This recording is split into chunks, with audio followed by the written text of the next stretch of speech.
காளி மதரகாளி ஓங்காரி பத்திரகாளி ஆங்காரியானவளே பொய்யாரி சிங்காரி ஓங்காரி திருசூலி ஆவேசக்காரி அம்மா கருமாரி ஆவேசக்காரி அம்மா மா காளி மதரகாளி ஓங்காரி பத்திரகாளி ஆங்காரியானவளே பொய்யாரி சிங்காரி ஓங்காரி திருசூலி ஆவேசக்காரி அம்மா கருமாரி ஆவேசக்காரி அம்மா மருவத்தூர் வாழ்பவளே எங்க மகமாயி தேவி அம்மா மருவத்தூர் வாழ்பவளே எங்க மகமாயி தேவி அம்மா என் கண்ணான தாகியே எங்கள் கருமாரி தேவி அம்மா என் கண்ணான தாகியே எங்கள் கருமாரி தேவி அம்மா மாதாயே மா காளி மதரகாளி ஓங்காரி பத்திரகாளி ஆங்காரியானவளே பொய்யாரி சிங்காரி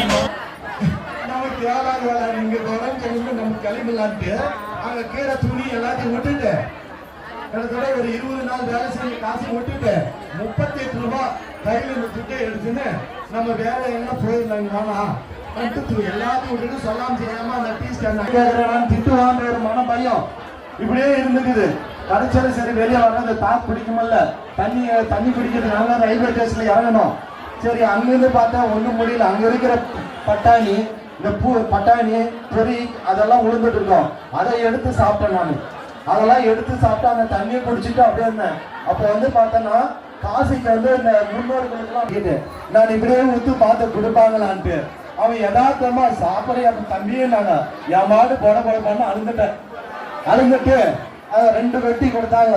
சாப்பிட்டு சொன்ன அதெல்லாம் ஒருத்தருக்கு தமிழ் லைட்டா தெரிஞ்சு பண்ணாங்க. அப்புறமா பேச்செல்லாம் கேட்காம வந்தாலும் இப்படிதான் நீ கஷ்டப்படணும்.